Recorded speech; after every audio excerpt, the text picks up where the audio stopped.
gaming project. So in this video, I will be doing a deeper detailed discussion about the Mistsplitter Reforged and how it compares with the Haran Geppaku Futsu, the Amenoma Kageuchi, and the Black Sword, as well as the Blackcliff Longsword. I couldn't list them all in the title, guys, so I had to make do with a few only. There's a character limit. But yeah, I will also talk about all the other swords available currently in the game as of version 2.6. So let's get into it, okay? So as we know, the Mistsplitter Reforged is the signature weapon of Ayaka, pictured on the screen here. I will just say that I'm not going to read the passive because it's quite long, and I will say that in order to proc all the passive stacks and to get the maximum potential damage out of it, only Ayaka, arguably Kaching, and also a C6 Kazuha, and possibly and actually Ayato now can get it, because there is a requirement, if you read there, that they need to infuse their normal attack with an elemental element, basically, with an element, okay? And so that's why it's hard to get all of them, all the stacks, if you don't have that. I mean, you can still, it's still a good stat stick weapon for the other things. Just know that you won't be able to maximize all the stacks, okay? As you can read there. Maybe we'll just go into it. So you gain 12% damage for elemental damage for all the elements and receive the Mistsplitter's emblem. At the stack levels 1, 2, and 3, then it provides 8, 6, or 28% damage, which is great, right? The elemental damage bonus for the character's elemental type.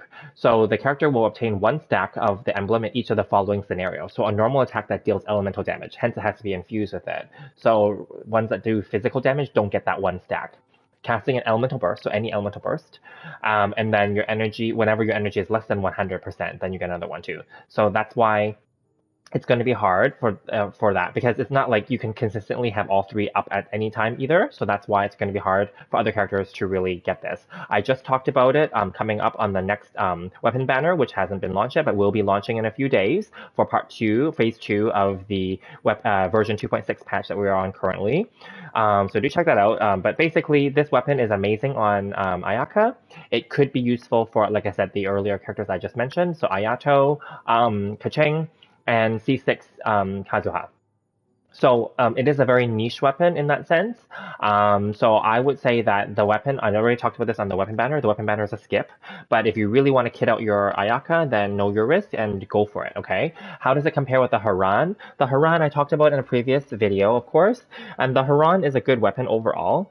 But that one is, again, requiring basically your party members to cast elemental skills first, and then it will increase the normal attack damage, essentially, is what it does. And so for that reason, that's also a very niche weapon, I'll be very honest, because not all of the sword characters are focused on normal attacks, or that you would use them for normal attacks. So for the Haran, I would say that in comparison, it's even more niche than the Mistsplitter, because at least the Mistsplitter, like, if you are okay sacrificing some of your stacks, it's okay. But then the Haran is more specific, because it needs them to do normal attacks too, like the main character that you equip it on. So that's okay for like an Ayaka, an Ayato, Kaching, and a Jean, right? Maybe a Kaya too. And yeah, I don't know. Some people might use Kazuha that way, but people don't. And people don't use Bennett or Albedo for their normal attacks, basically. People don't use Xingqiu for his normal attacks. People don't use Qiqi, period. But if they did, maybe. And people don't really use the main character. So that's why they're both equally niche, let's say. I don't want to compare which one's more niche or not, technically, but let's just say they're equally niche. So yeah. So if you have the Haran already, do you need the Mistsplitter? No. Vice versa, if you have the Mistsplitter already, do you need the Haran? No, not necessarily. Unless you want to specifically get the signature weapon for the specific character. Okay, so moving along. But the focus of this is not about that. It's about whether the Mistsplitter and how it's about the Mistsplitter and how it compares to the other weapons. I will say the more universal weapon that is very comparable is the Primordial Jade Cutter. This one is very easy to get the passive, and it's very comparable. So as you can see, the base attack is lower, excuse me, lower, and but the passive is much easier to proc. So there's that. So this Mistsplitter is a crit damage weapon, as you can see. This is a crit rate weapon, so they're best for sub DPS and DPS characters. I would say that these weapons are not necessarily suitable for characters that are meant to be support.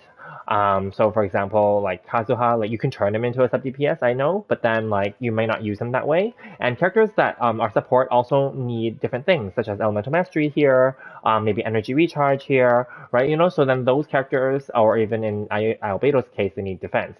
So in those cases, it's not suitable, the Mistsplitter, for those characters. So having said that, you can't really compare them directly to these other weapons, but in comparison, this is a damage dealing weapon, right? So the only other ones that we can deal with is like maybe Aquila, because this is a damage dealing weapon, but it has a physical damage component to it, and not all the sword characters are physical damage. You could arguably use this for Kaching, for Jin, of course Ayaka, and for Ayato too, but they benefit more with infusion of their attacks. And then moving along, like if we were to compare it with the other crit rate and crit damage weapons, then it would be the Black Sword and the Blackcliff Longsword. So I've always said that the Blackcliff is a great, Blackcliff series in general is a really awesome placeholder weapon, and they're good stat sticks. The passive is not going to be consistently or sustainably applied to get the maximum, but it is still a good weapon in the meantime and interim until you get better weapons. The Black Sword, this one will require some payment, because you will need to get this from the Battle Pass, which obviously costs money. So this may not be suitable for free-to-play players or people that are playing casually and don't really want to spend money in the game. That's fine. But this weapon is arguably a pretty good weapon overall. It does have a crit rate substat, and of course it has normal and charged attack boost, etc., and can do some slight healing as well. So this is not a bad weapon. So that's why this video is meant to compare those weapons specifically. I think the Jade Cutter actually is quite comparable. I didn't put it in the thumbnail, but it is definitely comparable. I wanted to keep all the katanas together in the picture, that's why. That being said though, now we can talk about the supporting weapons. So Freedom Sworn is not really comparable in that sense, but it's very specific and very niche. Not all the characters can utilize the Elemental Mastery and such. So this is meant for a support character. Energy Recharge, and again, we talked about physical damage, but Energy Recharge specifically, so Skyward Blade, Festering Desire if you have it, and Sacrificial, and of course Savonia's. These ones are very specific for characters that need the energy. Ayaka does need the energy as well, but those weapons are more for support characters or early placeholder situations, or in this case for Xingqiu, Sacrificial is his best in slot. Moving along, Prototype Rancor is another physical weapon, so it's similar to the Aquila. It's like the 4-star craftable version of it, so basically same thing applies there. This Lion Sword is specific for pyro and electro damage reactions only, so it's very niche. And the Flute is definitely not a great weapon, but it's okay for early and mid game, and it's okay on certain characters that you don't need to use that often, such as Chi-Chi. So I will just leave it there. And then of course the Cinnabar is a very specific weapon for Albedo only. So how does Mistsplitter stack up against those other weapons? It again is a very great stat stick. And just to summarize this, it's awesome for Ayaka, it could be good for Kaching, a C6 Kazuha, and also an Ayato. If you have other 5-star weapons for Ayaka, or even other 4-star weapons for Ayaka, you'll be fine. So I would leave that there. I would say overall, though, the most universal weapon that's standard for all characters, all sword characters in the game, would be the Primordial Jade Cutter, actually. So this one would do well on Ayaka and on Ayato, or on any of the other characters. I keep talking about Ayaka and Ayato because technically at the time of posting this video, we're in the end of the Ayato banner, and Ayaka is about to come on her rerun, so that's why. But this video is meant to be a legacy evergreen video, where it's just talking about how the Mistsplitter compares with other swords available in the game currently, and if it's like that great, or if it is that great or not. And it is a really good weapon, but know that the weapon banner always carries risk with it, and I would just leave it at that and just say that it's a great weapon to have. It looks really cool, but just know your ability if you want to go for the weapon banner at all or not. I would just again caution and just say that if you had a bunch of Jade Cutters, you'll be good, to be honest. Or even if you had a bunch of these other 4-star options like the Blackcliff or the Black Sword, or even the Amenoma is a really good weapon. So keep that in mind. All right, I'm going to leave it there and we'll end this off. And then in the next video, we'll talk about the Unforged. So stay tuned. Thank you.